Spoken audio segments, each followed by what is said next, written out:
A gente viu o ex-presidente Bolsonaro indicar ministros evangélicos, como era a orientação dele, e agora a gente está passando por uma nova indicação, que é a do Zanin, advogado do ex-presidente Lula, para uma vaga no Supremo. Eu queria entender o que o senhor acha que é preciso nesse currículo para ser indicado ministro do Supremo Tribunal Federal. O senhor mesmo, quando foi indicado pelo presidente Temer, também teve críticas, né? A sua indicação, o presidente... Não por mim, nunca critiquei, mas... Agora ninguém me criticou. Queria entender o que o senhor... Não teve um senador de esquerda que votou em mim para o Supremo. O que é preciso ter no currículo para ser um bom ministro do Supremo? Todos os ministros do Supremo precisam ser pessoas de super confiança do presidente? A gente vai chegar no momento que é só o critério para indicar um ministro do Supremo? São dois critérios: notável saber jurídico e ilibada conduta.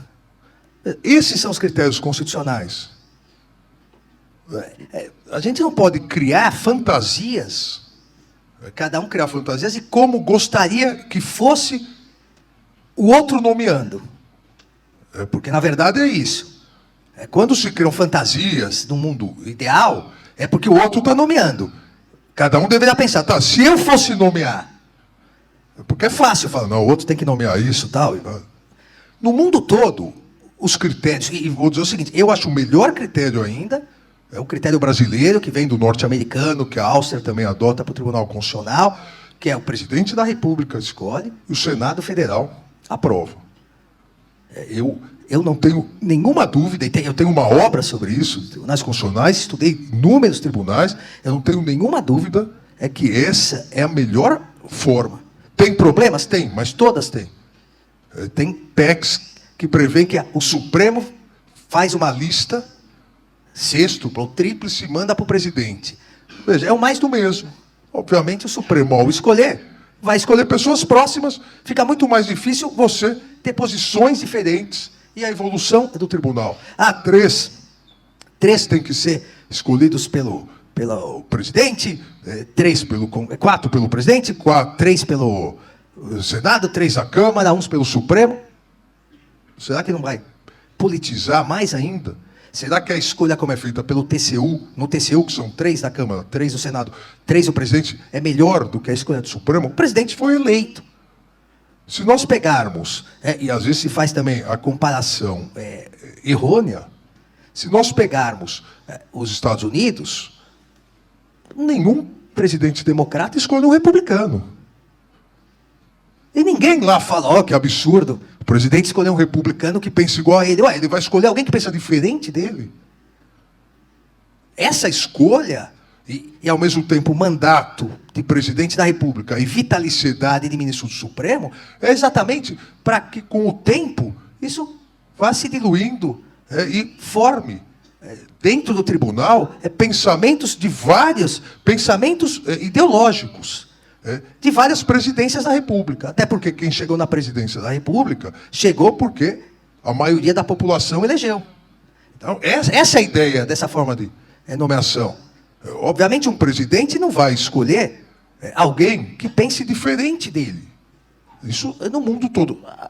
Tem presidentes, historicamente, nós tivemos, que nunca ligaram para indicação para o Supremo. E tem outros que ligaram mais.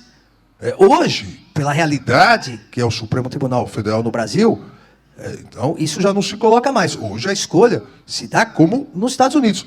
Nos Estados Unidos, na campanha presidencial, os presidentes sempre falaram isso, de vou ter uma vaga, vou ter duas vagas, e vão refletir. Se o presidente é a favor do aborto, ele vai colocar uma pessoa a favor do aborto. Se o presidente é contra o aborto, ele vai colocar uma pessoa contra o aborto. E ninguém critica por causa disso. Mas qual é a ideia dessa forma de nomeação? Porque nós não podemos fulanizar. Qual a ideia da forma de nomeação? O presidente, que foi eleito pela maioria da população, ele vai colocar alguém, e o Senado tem que aprovar, vai colocar alguém que defenda os mesmos valores dele. Valores ideológicos, valores na economia, para que aquele momento de poder dele, pelo menos as ideias básicas, se perpetuem. Essa é a regra constitucional. Isso foi em que? 1787, a Constituição americana colocou e o Brasil repetiu desde a Constituição de 1891. Essa é a ideia. Não é fazer um favor pessoal, não é fazer um favor familiar, mas é que as pessoas pensem semelhantes. Um presidente de direita não vai colocar, em tese, um ministro de esquerda. E vice-versa. Mas pode até colocar, se outros valores, ele entender, é que aquela pessoa tenha.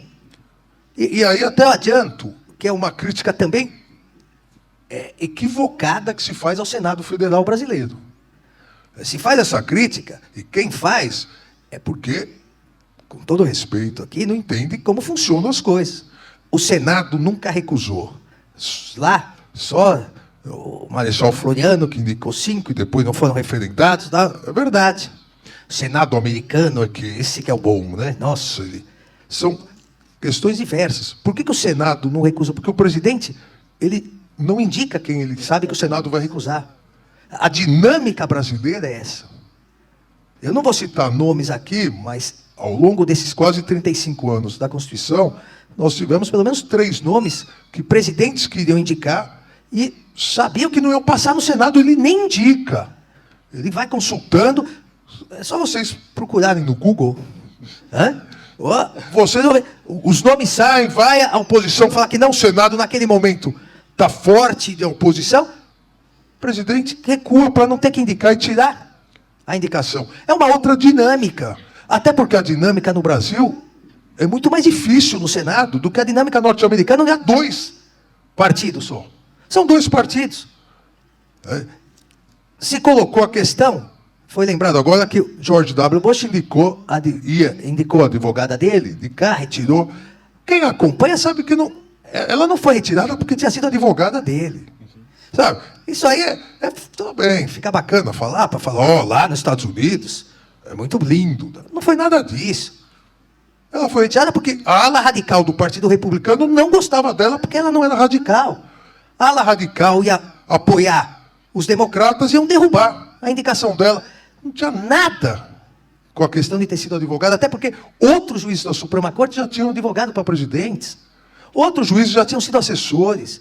Foi a questão de que, nos assuntos essenciais para a ala mais radical do Partido Republicano, ela tinha, inclusive, escritos contrários a isso.